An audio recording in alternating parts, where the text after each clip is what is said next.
Preaching this for somebody today who has been feeling like things have been going backwards for you. The thing about it is, when God shows you a new grip called grace, for a little while in your life is harder for you because you're used to controlling things and manipulate things. And when you get something new, have you ever noticed if you get something new, even if it's better, at first it gets on your nerves because you don't know how to use it? And the temptation for us is, watch this, God will do a new thing in our life, and He'll be teaching us to forgive, and He'll be teaching us to get over offenses, and He'll be teaching us to trust Him, and He'll be teaching us to find different ways to connect to joy, and He'll be teaching us to not be so fake, and He'll be teaching us not to live by our feelings. But then we look at what He fixed on our grip, and we see our shot going so far over the fence, and I wonder if I would actually be better off doing it the old way than the new way. So I go back instead of moving forward into better. He said, you can't go back. You have something better. Better. When you get depressed, you stop believing that. When you get uncomfortable, you stop believing that. You start trying to grip life like you used to. We got to go backwards to get better. We got to go all the way back to get better. That means I have to be comfortable. In some seasons of my life, I'm looking in the camera because I think this is for somebody watching online. I have to be comfortable in my life to accept that sometimes loss is the way to gain. I have to be comfortable enough in my life to know that sometimes the most painful moments are the most purposeful moments. I have to be comfortable in my life to stop comparing myself so much with people who are not meant to be the standard anyway. Jesus is better. I know some of you are intimidated because you don't know if you're as good of a Christian as some of the other people in the room. But let me tell you something about being a better Christian. You know, well, they're a better Christian than me. Look, they've memorized all this scripture. They're not better at Christians. They're better at memory. They just got a better memory. That doesn't make them a better Christian. The religious people that crucified Jesus had a good memory. They could quote all 600 plus laws. They're not better than you. I wish you would tell the person next to you, you're not better than me. Not when it comes to my purpose. See, better is relative to purpose. Can I preach this? So I walked into Guitar Center and I asked Jamie behind the counter, which one is better? I was buying software for Elijah to make beats. Which one is better? He said, that depends what you want to use it for. That depends how you intend to utilize the software. Better is relative to purpose. Some of you think that everybody else is better, smarter, taller. Maybe God needed somebody short enough to fit through that door. Have you ever thought about that? Maybe God needed somebody ignorant enough to display His wisdom. Maybe God needed somebody humble enough to know that it is not I, but Christ in me.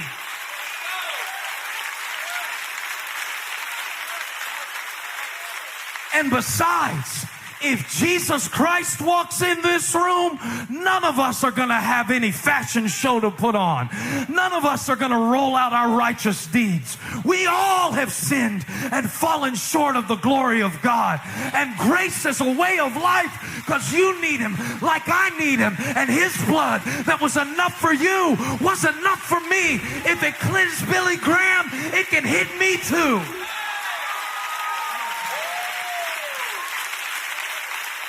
Because He's better. Because He's better. And the fact that He's better doesn't mean that sometimes life won't get worse. So we need a new definition of better. What if better is not always higher? What if better sometimes is deeper? What if better is not always a feeling?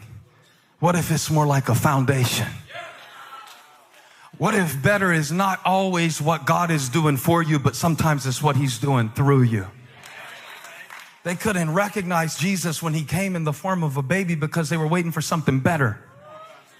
They couldn't recognize Jesus when he was led away silently and didn't say a word before his accusers, because if he's really the Son of God, he should say something and come down. They expected better. And is it possible that better is right in front of us and we don't even recognize it, so we don't receive it?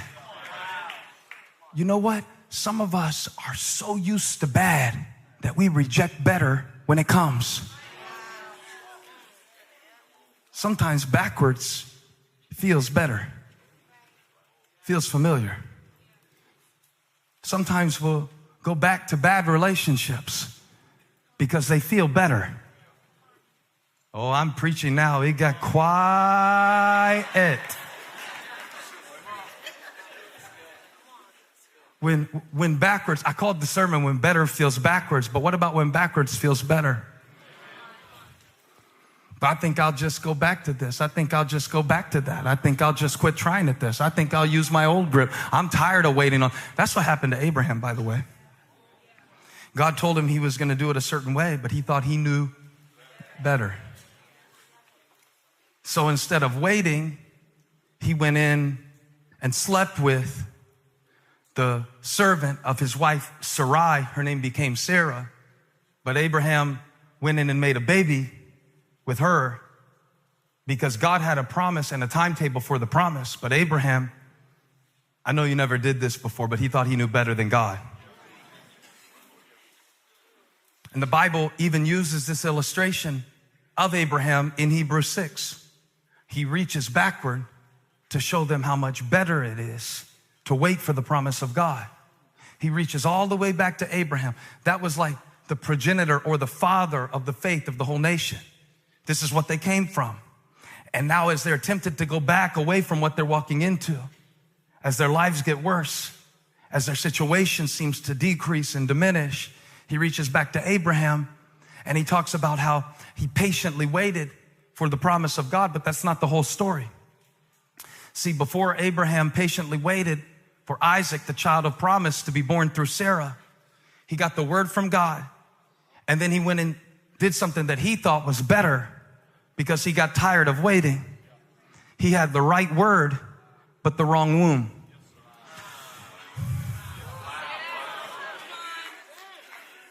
And so he went in. Now, I know why he did this. Because Abraham was from a place called Ur of the Chaldeans. And so are we. Not geographically, and it's spelled differently. He was from Ur, U-R. But ours is spelled E-R. Because anything that God does in our life, all we have to do is go on our phones and find somebody who is than us. Better, richer, stronger, happier, thinner, rippeder, cuter.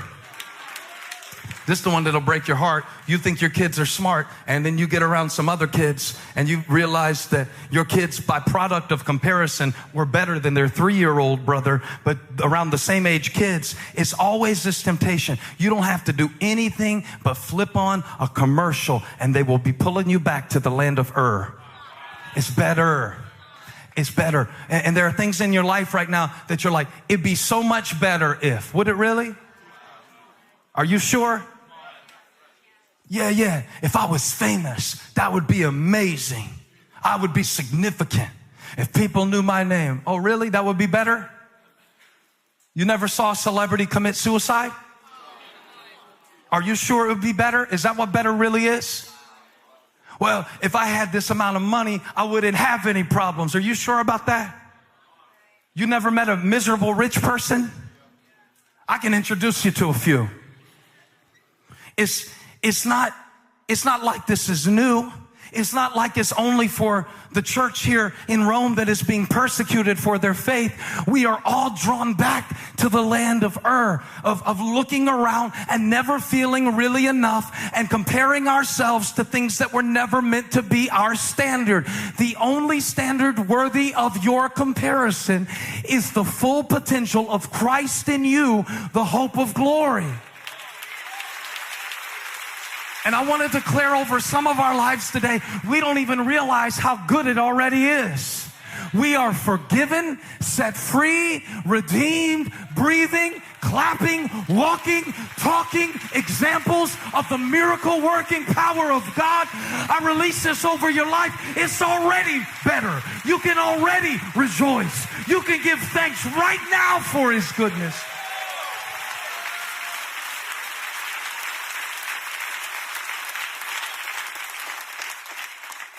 Criton, better, better, better, better. Don't let the quest for better in your life make you miss the grace of God that is already present. I'm preaching to every Enneagram 1 right now. It could always be better, but it already is. Look what I deserved, and look what He did. He did not treat me as my sins deserve. It's already better. Hey, thanks for stopping by my YouTube channel. I hope you were blessed today. If you were, share this with somebody. Like and subscribe and leave me a comment. Let me know where you're watching from, what we can pray for you about. Hope to see you back here again really soon.